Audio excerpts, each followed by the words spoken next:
I'm hoping they don't make us too trendy, because that'll kill it. If everybody has one, then there's nothing special about it. Tattoos are a good way to show the world that you are bad with money. It's kind of like a picture is worth 1,000 words.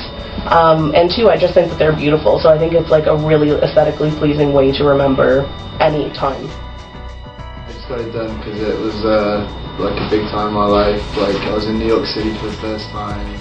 A lot of people get them and have actual meanings behind them. Yes, I'm an exception, but a lot of people do get them for very specific reasons. Tattoos have been prominent throughout history. We have examined the change in meaning and value of tattoos throughout time. Has the meaning behind tattoos changed? Has there been a degradation in value? Or is it society that has changed and we have simply redefined the value of a tattoo?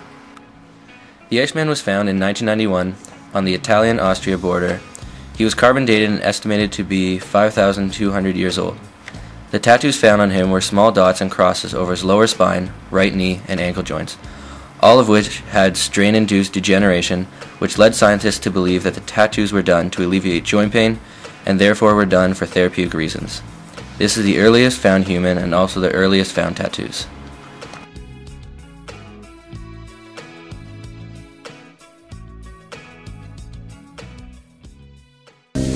For Polynesians, getting inked has never been just for show.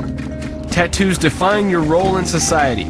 They tell who you are, what you do, battles you've won, men you've killed. Polynesians believe that the right tattoo is like a shield that protects them from bodily harm and evil spirits. For an adolescent, enduring the first tattoo is a rite of passage into adulthood. In Polynesia, we used to use a bone and a stick, and actually a striking stick. And what we do, we dip it in the dye. In Polynesian culture, there was a master of tattooing. They were usually male. In most cases, it was the master who decided what designs were appropriate, but also who could be tattooed and when. The master also had spiritual responsibilities. They had to make sure that they did not offend the gods, or else their gift of tattooing would be taken away. During this era, Europeans interpreted tattoos as a symbol of primitive people.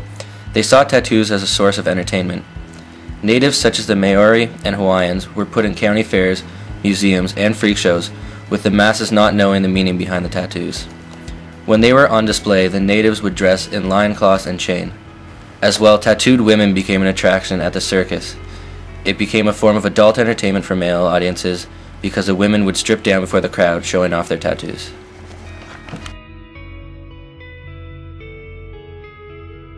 During this era, tattoo parlors became a social club where carnival workers, servicemen, criminals, social outcasts, and pseudo-tough guys could meet. Tattoos were least stigmatized during this era. Tattoos were seen as a working-class expression of patriotism. It was a socially legitimate way of indicating one's status to others. In the rebel era, social deviants began using tattoos to express their political views. Prisoners felt their bodies could not be freed in the literal sense, but they could be freed symbolically through the appropriate tattoo. Tattoos became a sign of resistance. In prisons, tattoos differentiated the convicts, the people who accepted their criminal status, and the inmates, people who resisted the labeling process. People in North America made tattooing into a form of labeling the others of society, the criminals and the social deviants. Tattoos have no doubt been mainstream. They appear on TV with shows like Miami Ink, as well as popular music, movies, and on celebrities. My name is Ami James, and Miami Ink is my shop. We interviewed a tattoo artist, Bob Paulin, from Studio 123, who wished to remain unseen, and we asked his opinion on shows like Miami Ink. They're good and bad. The good thing is a lot of regular people know a lot about tattoos now. Owner of local tattoo shop, The Golden Horseshoe, Gord Bouchard, stated that Miami Ink is not tattooing. People think that they need a backstory, but tattoos are selfish, and artists don't need to know why you're getting it. Obviously, the show is glamorizing it, and so you see all these artists that are covered in tattoos. Yeah. Kat Von D has vines on her neck, stars on her face, things like that are beautiful and certainly appropriate for like how she lives her life and where she works and things like that. But I think to some degree it encourages people to get tattoos in more radical places and that are really going to be beneficial for their life, because we do live in a society where people judge you, whether that's right or wrong. Yeah, I think that mainstreaming it can kind of encourage it without forethought, and you should never do anything without forethought. The popularization of tattoos has reduced the meaning and value of them. For example, a woman sold her forehead as advertising space on eBay in the form of a tattoo. Golden Palace Online Casino bought her head for a mere $10,000, and she is stuck with it forever. A restaurant in San Francisco offered free food for the rest of their lives to whoever would tattoo the restaurant's logo on themselves. Jimmy the Corn Man, a sombrero-wearing mariachi boy riding a corn cob.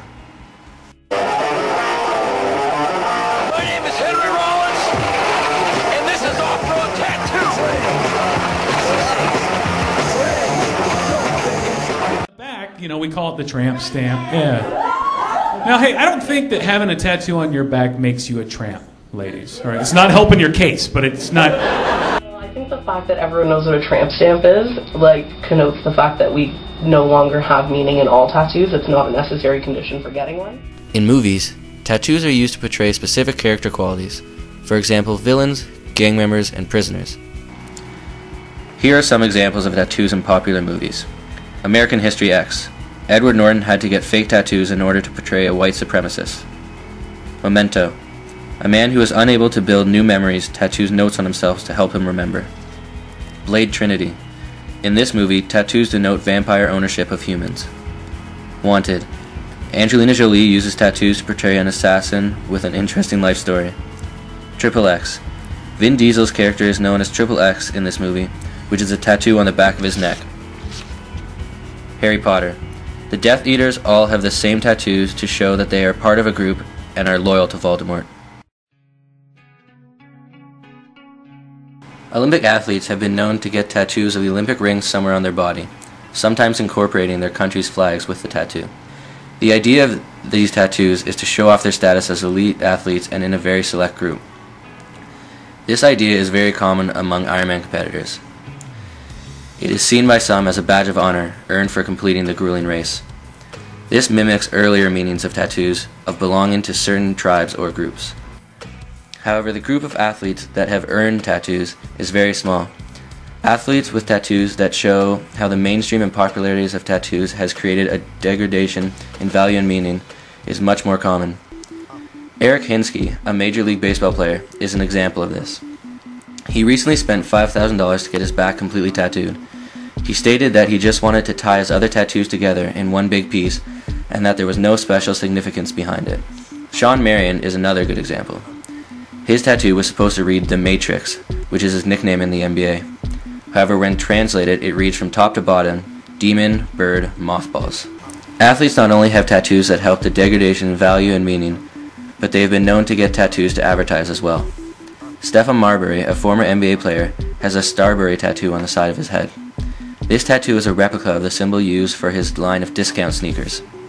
Former boxer Bernard Hopkins was approached by Golden Palace and wore a temporary tattoo during a fight to advertise the online casino. Though it was only a temporary tattoo, the use of it degrades the meaning and value of tattoos if they are being used as advertisements. I think it's more of a representation of like aesthetic value of individuals instead of like a basis in meaning of, you know, based on a person's tattoo you can tell what rank they have in a tribe, etc. So, and they've certainly been brought into the mainstream where it's more accessible to a lot of people, and so obviously it's just kind of like rap music, you know, like you go from NWA where it's kind of underground to like the bubblegum crap that we hear on the radio. It seems to have lost meaning, but to some people I think it still holds the same level of meaning, or at least we try to infer that kind of meaning in it. So I'm not sure that it has, but if we're basing it on like a standard of the meaning that it used to have, we've lost those kind of meanings, but we've just brought different ones into it. The earliest known human had tattoos that were therapeutic. Since then, tattoos were forms of protection and significant meaning for a particular group of people. Those meanings are still there for those particular groups, like modern-day Maori. But since coming to North America, tattoos have lost some of their meaning. We have turned tattooing into a form of mainstream art with at times little to no meaning. There's a girl I met in the summer who had some cherries on her back, just because she liked the look of it. She doesn't even like cherries.